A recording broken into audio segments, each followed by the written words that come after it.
Hey, cutie pies, this is Lanikia, and I'm coming to you with another edition of What Happened on the Soaps. This is the Bold and the Beautiful. Today's date is Wednesday, April the 13th, 2022. And let's just jump right into it. So, getting people out of the way. Um, Inside of the hospital, we see Ridge, Liam, and Thomas. And Ridge comes and he says, "You still haven't heard from your mom?" And Thomas is like, "No, I'm gonna text her or whatever and see if she'll respond." So on the inside, Steffi is there, in the hospital with Hope. And Hope is just telling Steffi how much she admired her growing up, how much she looked up to her because Steffi was more of a take charge and, and just go. And she said, "We can't lose that. The leadership in you and everything. So you have to wake up." And so then is the next thing we see with Steffi is that she Hope goes out of the hospital room and they say any change. She says no change or whatever.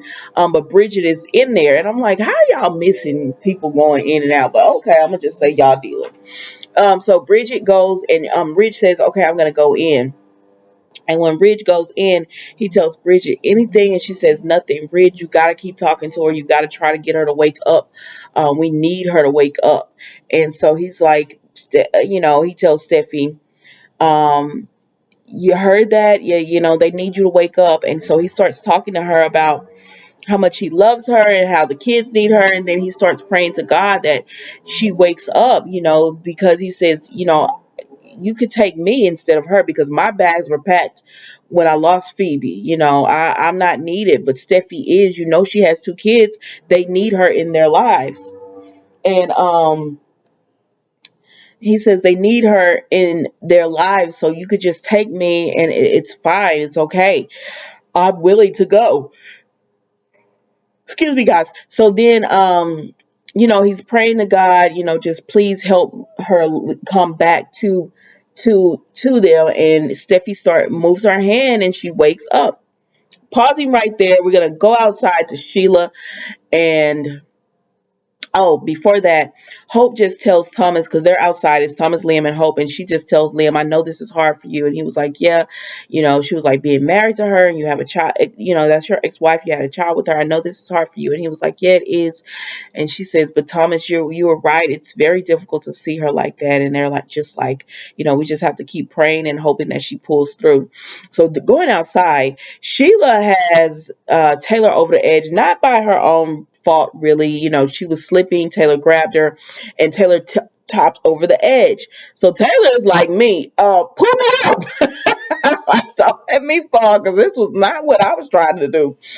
So Taylor just keeps saying, "Sheila, pull me up, pull me." And Sheila is struggling, but she's doing everything she can to try to pull Taylor up. And Taylor is helping her. And so they finally get Taylor up off the edge so she does not drop. And Taylor just grabs onto Sheila and she hugs her and she says, "Oh my gosh, thank you. Thank you. You saved my life. You saved my life." And then we see that they go and they sit down and everything. And Taylor and Sheila are talking. She says, "Thank you so much." And Sheila's just like, "Don't thank me." And she was like, "No, you saved my life." And Sheila was like, "Well, you saved mine," because she was about to jump. She was like, "Well, you saved mine too." And Taylor just tells Sheila, "Sheila, you're needed. And, I'm so appreciative that you kept me alive. Your family.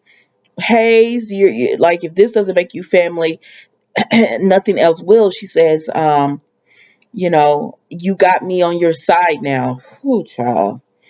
And so Sheila's just like, "Family and you," and she's just like, "Yeah, you have me on your side now. I'm going to go to bat for you or whatever."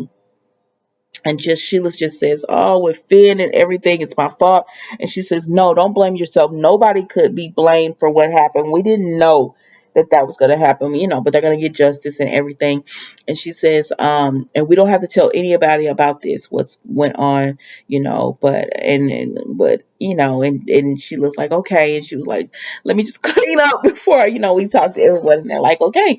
It really did. For Taylor, it created a bond with Sheila and they're just hugging and holding on to each other. And I'm like, Sheila, dang, you just digging yourself deeper and deeper into this hole. Why didn't you just stay at home, like come to the hospital and then leave? But she has to be there because she has to know what's going to go on with Steffi.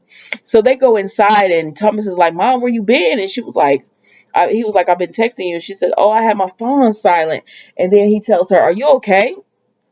And she said, yes, she just had a much heart to heart with Sheila. Any news on Steffi? And he's like, no, nothing on Steffi. And then Ridge runs out and he said, Steffi's awake. So Sheila, Thomas, and Taylor run inside. And, Bridget's in there and she's looking at Steffi and everything. And she's like, oh my gosh, we're so happy she's awake. But Bridget also has a look of concern when, Steffi's talking and everything. And I was like, normally don't, but I'm gonna go with it because it's a soap. But normally people who wake up and stuff, they don't really let them be around people because they don't know how they're gonna come out and they don't want them to be agitated or anything to upset them. But it is what it is. We're gonna go with this because this is a soap. And so Bridget just tells them, I'm gonna leave y'all alone with Steffi and y'all just try not to upset her and everything. So they're in there with Steffi and they're saying, Steffi, we're here, Mom and Dad are here, Thomas is here, we're here for you. We're so happy you woke up, you're in the hospital, you had surgery, but you're gonna be okay. And Steffi looks and her vision clears and she's like, Mom, Dad, and they're like, yes, we're here. And she looks and she says, Thomas. And then, baby, she looks in the back and she says, she sees Sheila. She said, because Sheila snuck in. And she says, no. And they said, what is it? And she said, Sheila. And they turn around and they see Sheila is in the back of the room or whatever. So that, of course they're going to tell Sheila to leave out, but that's how it went off. But I don't know. But hopefully Steffi remembers, and she's not saying no to Sheila just because of like she's thinking it in the past. But hopefully she remembers. Like I'm so sorry, guys. I woke up extremely early this morning. Hopefully, she remembers what happened to her in the past with Sheila and everything, and she could come to and she could tell them about what Sheila has done. But I doubt it. Now, look at here, bold and beautiful. Don't have this storyline going on too long. Like I like this soap, but we literally have only seen a handful of characters. For the last few weeks, to be honest with you. So I would like to see more people on this soap. Um, yeah, I like this storyline and everything, but y'all gonna have to speed this up for me personally. But that was the bold and the beautiful today. Don't forget to like, comment, and subscribe, and I will see you tomorrow for a new episode.